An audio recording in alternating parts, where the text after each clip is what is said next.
Hello everyone, you all are welcome back to our channel the white slate पढ़ाई।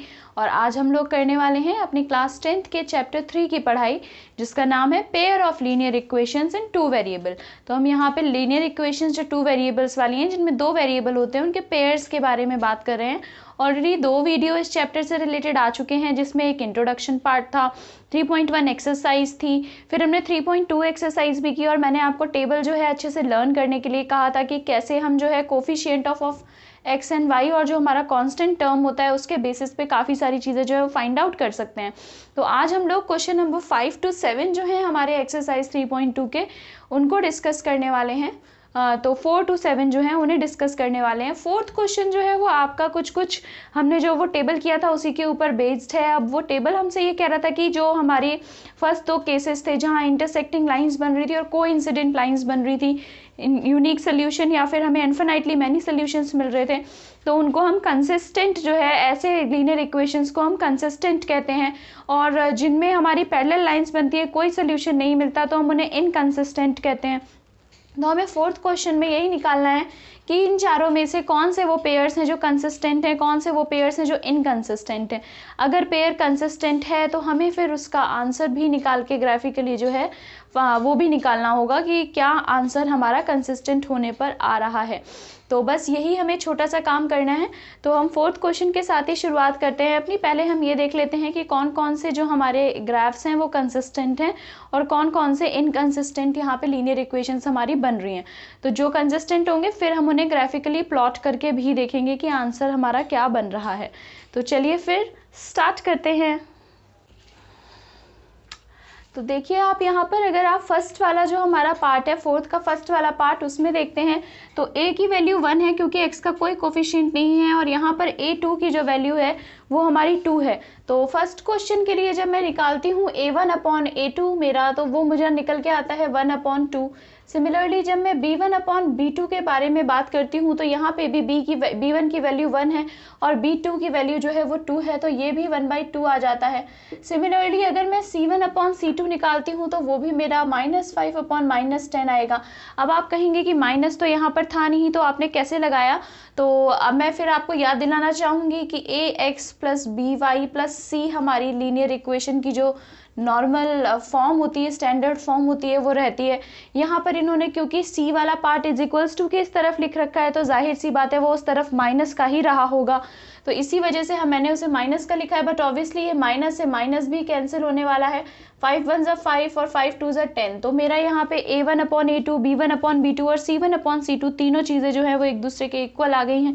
तो इस case में हमारा वो केस बनता था जिसमें हमें इन्फिनाइटली मैनी सोल्यूशंस जो हैं वो मिला करते थे। हमें अच्छे से पता है कि इस केस में हमारा इन्फिनाइटली मैनी सोल्यूशंस बनने वाले हैं।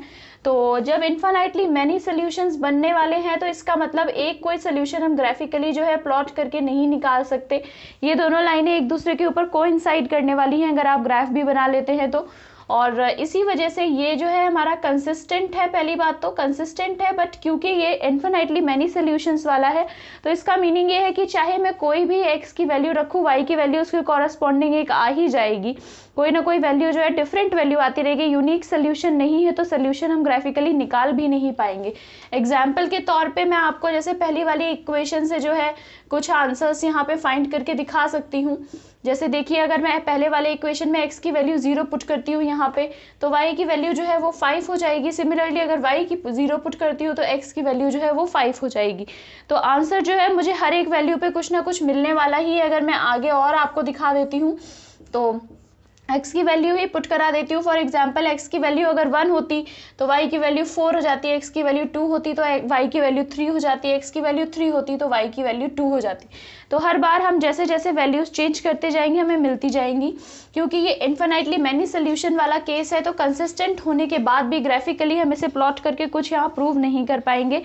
एक के ऊपर एक जो है वो कोइंसिडेंट लाइंस बन जाएंगी और बहुत सोल्यूशंस होंगे तो एक यूनिक सोल्यूशन नहीं आने वाला हमारा यहाँ पे।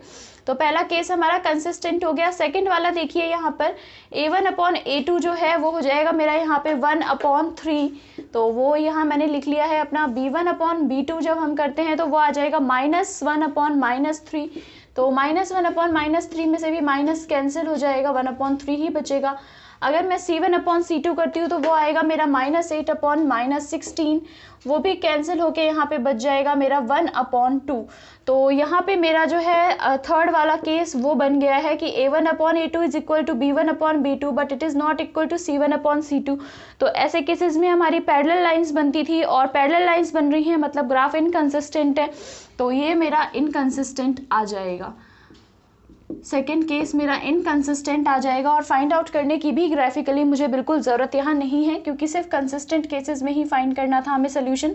थर्ड वाला देखिए, थर्ड में आपका A1/A2 जब हम निकालेंगे तो वो आ जाएगा 2/4 मतलब कि 1/2। इसी तरीके से जब मैं B1/B2 निकालूंगी तो वो आ जाएगा मेरा फिर से 1/-2। और देखिए 1/-2 क्यों आया है, क्योंकि यहाँ पे x y का कोफिशिएंट 1 है और यहाँ -2 है। सिमिलरली जब मैं C1/C2 निकालती हूँ तो वो आता है -6/-4 मतलब कि 3/2। तो तीनों ही इक्वल नहीं है एक दूसरे के, सब डिफरेंट है क्योंकि 1/2 जो है वो -1/2 के इक्वल नहीं होता है। तो मेरा जो है यहाँ फर्स्ट वाला केस जो होता है वो बन जाता है कि A1/A2 is not equal to B1/B2। तो इस केस में भी जो हमारा ग्राफ रहता है वो कंसिस्टेंट रहता है और यहाँ हमें पता है कि यूनिक सोल्यूशन मिलने वाला है, सिर्फ एक ही आंसर जो है वो निकल के आने वाला है। तो इसका मीनिंग है कि थर्ड वाले केस का मेरे को ग्राफ भी जो है वो प्लॉट करना पड़ेगा। पहले फोर्थ भी देख लेते हैं कि उसका आंसर क्या होगा, फिर थर्ड का हम ग्राफ प्लॉट करके उसे कंप्लीट करेंगे। तो फोर्थ केस में देखिए A1/A2 निकालते ही 2/4 आ जाएगा मतलब कि 1/2। ऐसे ही B1/B2 भी आपका -2/-4 मतलब कि 1/2 और C1/C2 है आपका यहाँ पे -2/-5 मतलब 2/5। तो फिर से ये वाला केस जो था इनकंसिस्टेंट वाला वो बन गया है, तो ये भी मेरा इनकंसिस्टेंट ही होगा क्योंकि यहाँ पे मेरा A1/A2 is equal to B1/B2 but it is not equal to C1/C2। तो यहाँ पर हमारे दो कंसिस्टेंट के केसेस थे और दो इनकंसिस्टेंट के केसेस थे। अगर मैं यहाँ भी आंसर लिख दूँ तो चलिए फिर थर्ड क्वेश्चन को ग्राफिकली भी प्लॉट करके देखते हैं क्योंकि उन्होंने हमसे कहा है कि एग्जैक्टली सोल्यूशन भी निकालिए आप कंसिस्टेंट केसेस में। तो फर्स्ट केस तो इन्फिनाइटली मैनी सोल्यूशंस का था, हम नहीं निकाल पाए, बट यहाँ पर अब हम थर्ड वाले के लिए निकाल सकते हैं। तो बिल्कुल हम निकालने की पूरी कोशिश करेंगे। थर्ड वाले केस के लिए जब हम निकालने की कोशिश करते हैं तो आप यहाँ पर ध्यान से देखिए, पहले मैं इक्वेशंस लिख लेती हूँ। ये 2x + y is equals to 6 एक इक्वेशन है और दूसरी तरफ 4x - 2y is equals to 4 जो है वो मेरी सेकेंड इक्वेशन बनती है। अब मैं इन्हीं के बेसिस पे, आपको पता ही है कि पहले यहाँ सोल्यूशंस फाइंड आउट करूँगी। तो सोल्यूशंस देखिए, x और y मैंने ले लिए हैं यहाँ पे। अगर मैं पहले x को 0 पुट कराती हूँ y की वैल्यू 6 आ जाती है और अगर मैं y को 0 पुट करा देती हूँ तो x की वैल्यू 3 आ जाएगी क्योंकि ये 2 यहाँ डिवाइड में आ जाएगा। तो सिमिलरली हम दूसरे वाले के लिए भी सोल्यूशंस जो है वो फाइंड आउट कर लेते हैं। तो x की वैल्यू फिर हम 0 पुट कराएंगे यहाँ पे, तो y की वैल्यू जो है वो -2 होने वाली है क्योंकि ये माइनस का 2 इस तरफ आ जाएगा। तो 2 1 ज़ा 2 और 2 2 ज़ा 4, तो -2 वैल्यू आने वाली है। सिमिलरली अगर मैं यहाँ पे y को 0 पुट कराती हूँ तो इस केस में मेरी x की वैल्यू जो है वो 1 आने वाली है। तो बहुत ही ईजी ग्राफ जो है वो यहाँ प्लॉट होने वाला है। उसे फटाफट प्लॉट करके जो है एक यूनिक सोल्यूशन अपना फाइंड आउट कर लेते हैं कि एग्जैक्टली मेरे x और y की वैल्यूज़ क्या होंगी। ये मेरा ओरिजिन हो गया, यहाँ पर -1 -2 -3 क्योंकि ये नेगेटिव y एक्सिस है मेरी और यहाँ पे मेरी x एक्सिस है वो है मेरी प्लस पॉजिटिव। तो ये 1 2 3 4 5 6 7 8, यहाँ पर भी 1 2 3 4 5 6 7 8 ये मेरी y एक्सिस हो गई और इस तरफ भी -1 -2 -3 -4 -5 -6 ये मेरी नेगेटिव x एक्सिस हो गई। तो अब बस हमने अपना ग्राफ प्लॉट कर लेना है। सबसे पहले 0,6 यहाँ पे देखना है, तो ये रहा 0 और ये रहा 6, तो ये मेरा 0,6 यहाँ प्लॉट हो गया। अब 3,0 तो ये रहा 3 और ये रहा 0 मतलब कि ये 3,0 हो गया। ध्यान से जो है यहाँ पे हम इन दोनों लाइंस को मिला देते हैं। अभी देखिए आप, दूसरा ग्राफ है हमारा 0, -2, तो ये रहा 0 और ये रहा -2, तो मैंने ये भी प्लॉट कर लिया है यहाँ। और फिर 1, 0 है, तो मतलब कि 1, 0, तो ये वाला पॉइंट जो है वही यहाँ पे निकल के आ जाने वाला है। तो ये भी यहाँ पे देखिए आप ऐसे मिक्स हो जाएंगे। अब क्योंकि ये मैंने थोड़ा सा फ्री हैंडेडली बनाया था ग्राफ, फर्स्ट वाली लाइन भी सही तरीके से मैच नहीं हुई है, उससे पहले हम सही तरीके से मैच करने की कोशिश करते हैं, वरना आंसर जो है वो ठीक नहीं आएगा। आप कुछ हद तक ये ठीक आपकी मैच हुई है। तो आप देखिए ये आपका दोनों साइड से जो है वो 2 पर जो पॉइंट है वो यहाँ पर कहीं मीट कर रहा है। यहाँ पर x की वैल्यू भी आपकी 2 है, आ रही है, और y की वैल्यू भी जो है वो 2 आ रही है। देखिए ये x की वैल्यू भी 2 है और y की वैल्यू भी जो है यहाँ पे 2 है। तो बस हमने यही यहाँ फाइंड करना था, ग्राफिकली भी सोल्यूशन। तो ग्राफिकली हमने सोल्यूशन निकाल लिया है कि x की वैल्यू भी 2 है और y की वैल्यू भी जो है वो 2 आ जाएगी। पर बात यह है कि हर बार हम ऐसे ग्राफिकली सोल्यूशन नहीं निकाल सकते, और इसीलिए आगे आने वाली एक्सरसाइजेस में आप बहुत सारे तरीके ऐसे सीखेंगे जिनमें आपको ग्राफ प्लॉट करने की ज़रूरत ना पड़े और आप बिना ग्राफ के ही जो है सही आंसर निकालने में कामयाब रहें। तो पहले हम इस एक्सरसाइज के बारे में ही कम्प्लीटली बात कर लेते हैं। हम 5th क्वेश्चन देखते हैं। 5th क्वेश्चन जो है इसमें एक रेक्टेंगल के बारे में वो बात कर रहे हैं। वो कहता है हमारा कि half the perimeter of a rectangle whose length is 4 metres more than the width is 36 metres. ठीक है, तो आपके ना हाफ पेरीमीटर उन्होंने बोला है, हाफ पेरीमीटर बोला है। अगर आप रेक्टेंगल का पेरीमीटर देखते हैं तो वो होता है 2 लेंथ प्लस ब्रेथ। तो यहाँ पर हाफ पेरीमीटर बोला है, इसका मतलब सीधा सीधा मेरे पास ये बन जाता है कि जो भी मेरा पेरीमीटर है वो आधा है। तो ये 2 वाला जो टर्म है वो यहाँ नहीं आने वाला है, सिर्फ लेंथ प्लस ब्रेथ की ही वैल्यू उन्होंने हमें यहाँ पे दे रखी है। तो सबसे पहले हम ले लेते हैं लेट लेंथ बी एल अपने सुविधा के लिए, और similarly let with B W। तो हमने यहाँ पे L और W जो होना चाहिए, या फिर विथ को B ले लेते हैं, ब्रेथ ही B हो जाएगा वो हमारा। फिर उसके बाद हम आगे बढ़ते हैं। तो सबसे पहला उसने कहा है मुझसे कि हाफ पेरीमीटर, तो मैं आपको बता चुकी हूँ इसका मीनिंग हुआ कि 36 जो है वो सिर्फ लेंथ प्लस ब्रेथ के इक्वल यहाँ पर हो गया। तो फर्स्ट इक्वेशन हमारी हाफ पेरीमीटर वाली चीज़ से आ जाती है। नीचे उन्होंने मुझसे कहा है कि जो लेंथ है वो 4 मीटर्स ज़्यादा है हमारे ब्रेथ से। इसका मीनिंग हुआ कि जो लेंथ है उसमें वो किसके इक्वल होगी, ब्रेथ में 4 प्लस कर देने के इक्वल होगी। तो ये मेरी जो है सेकंड इक्वेशन बच जाएगी। इसे अगर मैं रीअरेंज करके लिखती तो आ जाता है यहाँ पे 4 is equals to length minus breadth. तो ये मेरी सेकंड इक्वेशन बच जाने वाली है, 4 is equals to length minus breadth. तो बस हमने इन्हीं दोनों इक्वेशन से जो है अपना ग्राफ प्लॉट करना है, और लेंथ और ब्रेथ जो है इस वाले पर्टिकुलर हमारे रेक्टेंगल की फाइंड आउट करने की कोशिश करनी है। तो बस वही निकालेंगे हम। सबसे पहले आपको पता ही है कि हमें सॉल्यूशंस निकालने होते हैं, तो हम सॉल्यूशंस निकाल लेते हैं यहाँ पर x और y फर्स्ट केस के लिए, और यहाँ पे सेकंड केस के लिए x और y। तो फर्स्ट केस में देखिए, अगर वह लेंथ की वैल्यू x की वैल्यू यहाँ पे l और b आएगा, सॉरी l और b ले लेते हैं जो हमने बना रखा है l और b।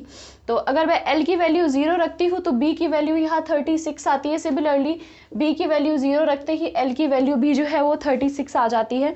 अगर आप लेंथ माइनस ब्रेथ वाला केस देखते हैं यहाँ पे, तो मैंने लेंथ की वैल्यू 0 रखी तो ब्रेथ की वैल्यू जो है -4 हो गई, और ब्रेथ की वैल्यू 0 रखते ही लेंथ की वैल्यू जो है वो 4 हो जाएगी। तो मुझे यहाँ पे एग्जैक्टली अपने पॉइंट्स जो हैं वो मिल गए हैं। अब बस मुझे इन पॉइंट्स को जो है प्लॉट करके एक पर्टिकुलर आंसर पे पहुंचना है कि आंसर जो है वो क्या होने वाला है। तो सही तरह से आंसर निकालने के लिए स्केलिंग जो है सही लेना ज़रूरी है। मैं स्केलिंग यहाँ पर 4 की ले रही हूँ, तो ये 4 हो जाएगा मेरा, तो ये 8 हो जाएगा, फिर ये 12, 16, बल्कि और थोड़ा सा ज़्यादा ही लेते हैं तो समझ सही तरीके से आ पाएगा। ज़्यादा इन द सेंस कि डिस्टेंस जो है इनमें बीच में कम लेते हैं थोड़ा। तो 4, 8, 12, 16, 20, 24, 28, 32, 36 एंड 40। 4 के गैप हमने यहाँ ले लिया एक्स एक्सिस पे। ये हमारी एक्स एक्सिस होती है, लिखना ना भूलें। सिमिलरली यहाँ पे -4, -8, -12, -16, -20, -24 एंड सो ऑन। यहाँ पे भी आपका 4, 8, 12, 16,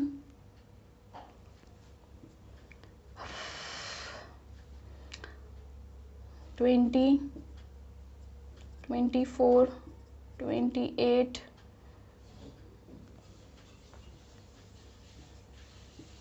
32 और 36 तक पहुंच गए हम यहाँ पे भी।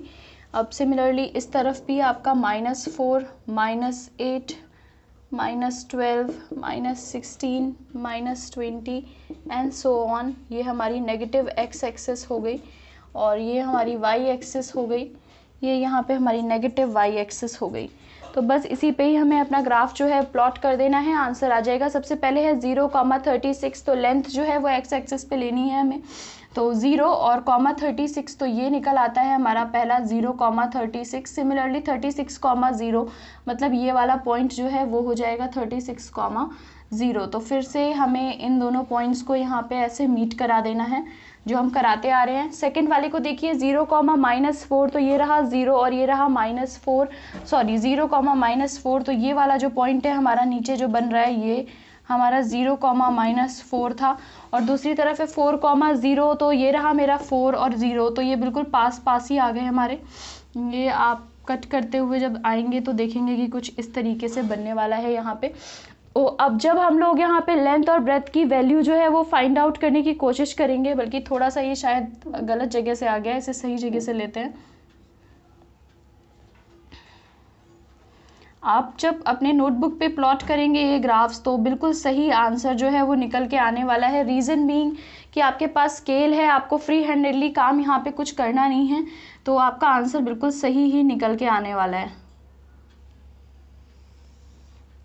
ये देखिए आप, ये पॉइंट यहाँ पर मीट करता है और यहाँ पर मीट करते ही हमारा सोल्यूशन निकल के आता है। तो हमारी एक्स एक्सिस पे लेंथ थी, तो लेंथ देखिए आप 20 मीटर्स की निकल कर आ रही है और ब्रेथ जो है वो मेरी यहाँ पे 16 मीटर्स की निकल कर आ रही है।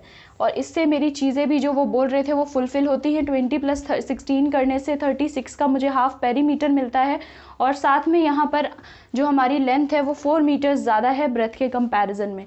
तो आंसर मेरा सामने से आ गया 20 मीटर्स और 16 मीटर्स।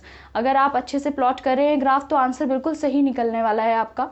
नेक्स्ट आपका 6th क्वेश्चन जो है वो बहुत ही इजी है। उन्होंने हमें एक यहाँ पे लीनियर इक्वेशन दे रखी है और वो हमसे पूछ रहे हैं कि हम और लीनियर इक्वेशंस जो हैं वो कैसे बना सकते हैं।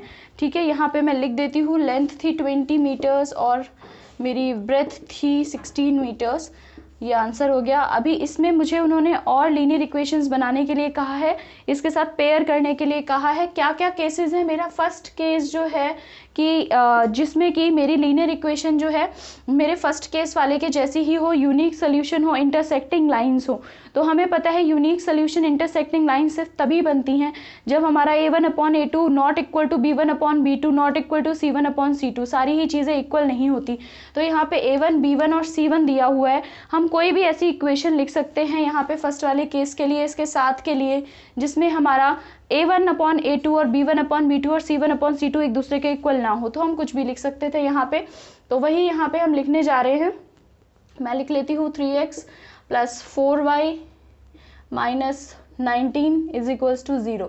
तो इस केस में आप देखिए अपने आप ही आपका यहाँ पे 2/3 जो है वो बिल्कुल भी 3/4 के इक्वल नहीं होने वाला है और सिमिलरली 8/19 के भी इक्वल नहीं होने वाला है। तो फर्स्ट केस हमारा सॉल्व हो गया। इन दोनों इक्वेशंस को सॉल्व करके आपको यूनिक सोल्यूशन मिलने वाला है, इंटरसेक्टिंग लाइंस मिलने वाली हैं। सेकेंड केस में उन्होंने हमसे कहा है कि हमें जो है वो हमारी कोइंसिडेंट लाइंस चाहिए हैं। तो सेकंड केस जो कोइंसिडेंट लाइंस वाला होता था उसमें हमारी सारा a1/a2 b1/b2 और c1/c2 इक्वल होना चाहिए। तो हम कुछ भी बनाएंगे वो इक्वल बनाना था हमें।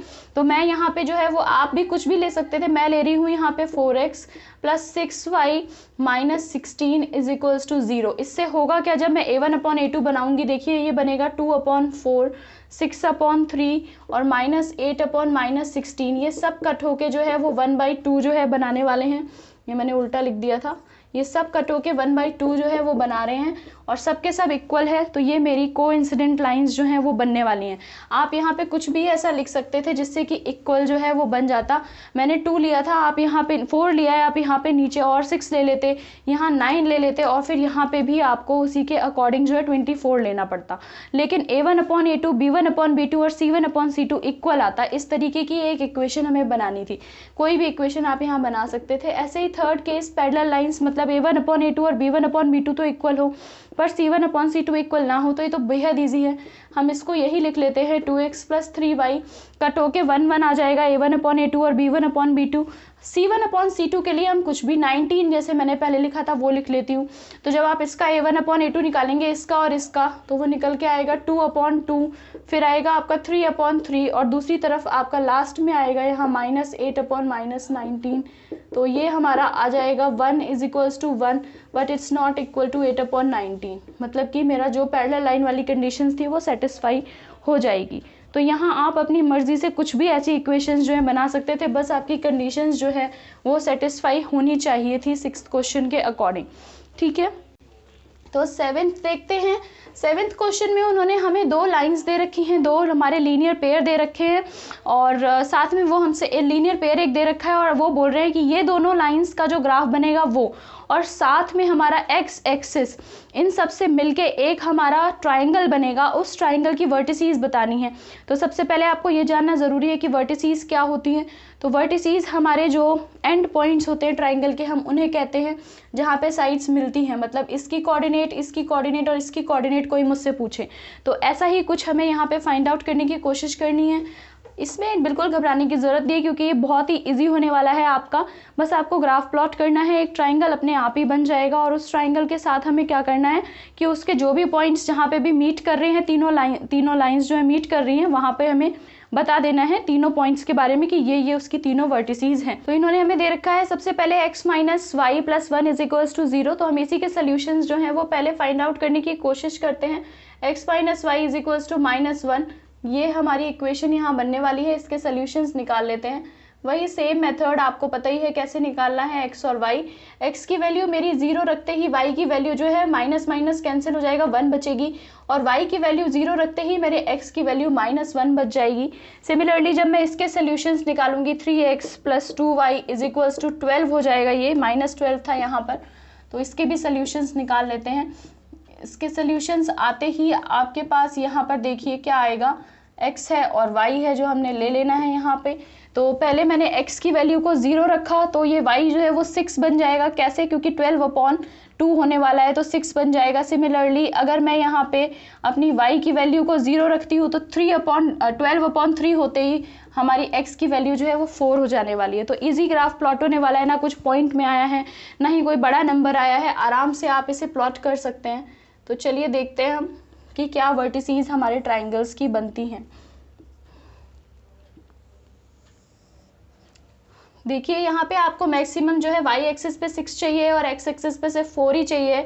इतना ज़्यादा हमें कोई हार्ड एंड फास्ट यहाँ करना नहीं है। 1-1 का गैप हम आराम से ले सकते हैं, इसलिए तो हम यहाँ पे अपना 1-1 का गैप जो है वो ले लेते हैं। ये मेरी y एक्सिस हो गई, यहाँ पे भी 1 2 3 4 5 6 ये मेरी x एक्सिस हो गई। सिमिलरली -1 -2 -3 -4 ये मेरी negative x axis y axis हो गई। सिमिलरली यहाँ पे -1 -2 -3 -4 -5 ये मेरी नेगेटिव x एक्सिस हो गई। तो इन्होंने मुझसे कहा है इन दोनों लाइंस का जो ग्राफ बनेगा, इन दोनों लीनियर पेयर का जो ग्राफ बनेगा वो, और साथ में x एक्सिस लेके हमें ट्राइंगल अपना देखना है। तो देखते हैं। फर्स्ट है 0,1, तो ये रहा 0 और 1, तो 0,1 हमने यहाँ प्लॉट कर लिया। सेकेंड है -1,0, तो ये रहा -1 और ये रहा 0, तो -1,0 जो है वो भी हमने यहाँ पे प्लॉट कर लिया। तो अब आप देखिए इनको मिक्स कर देते हैं, मैच करते हैं ऐसे। तो ये मेरा मैचिंग में एक लाइन जो है पहले वाले ग्राफ की बन गई है। सेकंड में देखिए 0,6 है, मतलब कि वो यहाँ पे आने वाला है मेरा 0,6, और 4,0 जो है वो यहाँ आने वाला है 4,0। तो हमें इन दोनों को भी मैच करना था, ये दोनों भी मेरे मैच हो गए। हमें अब इनकी वर्टिसीज बतानी थी, तो 2 वर्टिसीज तो आपके सामने हैं, बिल्कुल इजी वे में आपके सामने जो है वो निकल कर आ रही हैं। ये बीच में नहीं था 2, बिल्कुल एकदम प्रॉपर डिस्टेंसिंग होनी चाहिए यहाँ पे। तो 2 वर्टिसेस के बारे में मैं बात कर रही थी, वो सामने है। कैसे, देखिए एक वर्टिस तो ये है एक्स एक्सेस और हमारी एक लाइन से मिलती हुई ये है निकल आई, तो वो हो गई -1, 0। मान लीजिए इसे मैंने ए पॉइंट ले लिया होता, ट्राइंगल ABC है ये, तो ये ए है, ये बी है और ये मेरा सी पॉइंट निकल आया। तो इसी तरीके से सी पॉइंट जो है उसे निकालना भी आसान है, ये रहा 4, 0। बहुत ही इजी था इन दोनों पॉइंट्स को लोकेट करना। बस एक जो फाइनल वर्टिस है अब मेरी, वो देखिए ये 3 और 2 के साथ कोइंसाइड कर रही है, मतलब कि बी के कोऑर्डिनेट्स होंगे 2, 3। बस यही था जो हमें यहाँ फाइंड आउट करना था कि हमारा कौन सा जो ट्राइंगल है वो बन रहा है। तो ये शेडेड जो एरिया है ये एक ट्राइंगल बना रहा है मेरा। हमारी दोनों जो हमारे लाइन से ग्राफ बने हैं, लाइंस के जो आए हैं ग्राफ्स वो, और साथ में एक्स एक्सिस के साथ मिलके जो मेरी ट्राइंगल बन रही है उसके एजेस, उसकी जो वर्टिसेस हैं वो हमने यहाँ पर निकालनी है कि 2 जो हमारे साइड्स है वो जहाँ मीट करते हैं उस पॉइंट को हम वर्टेक्स कहते हैं। तो वो वर्टेक्स जो है वो हमने तीनों के तीनों यहाँ पे निकाल लिए हैं। तो अब हम नेक्स्ट वीडियो में जब मिलेंगे तो नए मेथड के साथ मिलेंगे, ताकि हमें ग्राफ कम प्लॉट करना पड़े और दिमाग थोड़ा सा लगा के काम बन जाए। तो ऐसे ही सब्स्टिट्यूशन मेथड, एलिमिनेशन मेथड, ऐसे करके आपके काफ़ी मेथड्स है 4-5, जिनसे हम बिना ग्राफ प्लॉट किए ही आंसर्स जो है वो निकाल सकते हैं। लेकिन आंसर्स आप याद रखिएगा सिर्फ उन्हीं केस में निकलेंगे जहां पर आपका यूनिक सोल्यूशन होगा। आप चाहें कि आप कोइंसिडेंट लाइन और पैरेलल लाइन का आंसर निकाल लें तो वो नहीं निकलने वाला है। तो कभी अगर ऐसा आगे आने वाली एक्सरसाइजेस में आता है तो पहले A1/A2, B1/B2 और C1/C2 के बीच में रिलेशन हमें देख लेना चाहिए कि क्या बनने वाला है। अगर वो हमारा यूनिक सोल्यूशन बन रहा है सिर्फ तो ही आंसर निकलेगा, वरना नहीं निकलेगा। तो बस चलिए फिर नेक्स्ट वीडियो में मिलते हैं हमारे सब्स्टिट्यूशन मेथड के साथ। Bye bye.